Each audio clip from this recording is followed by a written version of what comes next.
ബാലുശ്ശേരി പനങ്ങാട് പുതിയകാവ് ശ്രീ പരദേവ ക്ഷേത്രത്തിലെ ഈ വർഷത്തെ തിറ പാട്ട് മഹോത്സവത്തിന് ക്ഷേത്രം തന്ത്രി ബ്രഹ്മശ്രീ പന്നിവള്ളി കുമാരൻ ഭട്ടതിരിപ്പാടിൻ്റെയും ക്ഷേത്രം മേൽശാന്തി പ്രസാദ് നമ്പൂരിയുടെയും മുഖ്യ കാർമ്മികത്വത്തിൽ ഭക്തജനങ്ങളുടെയും പ്രദേശവാസികളുടെയും സാന്നിധ്യത്തിൽ കൊടിയേറി.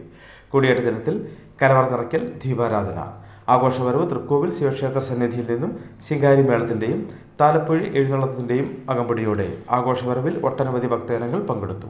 തുടർന്ന് ക്ഷേത്രം മാതൃസമിതിയുടെ ആഭിമുഖ്യത്തിലുള്ള നൃത്ത സംഗീത ഹാസ്യ വിരുന്ന്, ചിലമ്പ്, പ്രാദേശിക കലാകാരന്മാർ അവതരിപ്പിച്ച വിവിധ കലാപരിപാടികൾ ക്ഷേത്രാങ്കണത്തിൽ അരങ്ങേറി.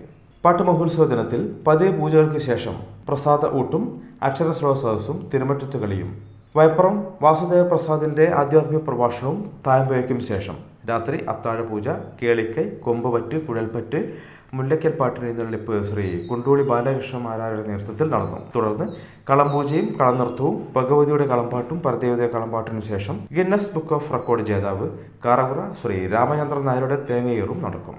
ഫെബ്രുവരി 28 കുംഭം 15 തിറമഹോത്സവ ദിനത്തിൽ കേളികൊട്ട്, സമൂഹ പുഷ്പാർച്ചന, ദീപാരാധന തുടങ്ങിയവയ്ക്ക് ശേഷം ശ്രീ പൂത്തലത്ത് ദാമോദരൻ വാക്കയും സംഘവും നയിക്കുന്ന നട്ടത്തിറയുടെ എഴുന്നള്ളിപ്പിന് ശേഷം രാത്രി 9 മണിക്ക് കാതൽ ഫെയിം സുധി കോഴിക്കോട് ക്ഷേത്രം ഓഫീസ് ചുമതലയിൽ നിന്ന് വിരമിച്ച KC മാധവൻ നായർ, ജീവകാരുണ്യ പ്രവർത്തകർ എന്നിവരെ ആദരിക്കൽ ചടങ്ങ്. കേരളത്തിലെ ആദ്യത്തെ female acrobatic and fire dance ടീമായ സ്കോർപിയൻസ് ഡാൻസ് കമ്പനിയും ചാനൽ ഷോകളിലൂടെ ശ്രദ്ധേയരായ കലാകാരന്മാരും ചേർന്നൊരുക്കുന്ന നൃത്തഹാസ്യ സംഗീത രാവ് ഷോ ഫോർ യു ഉത്സവ രാവ് ക്ഷേത്ര സന്നിധിയിൽ അരങ്ങേറും. തുടർന്ന് രാത്രി 1 മണിക്ക് പരദേവതയും. News desk, news room, Kerala.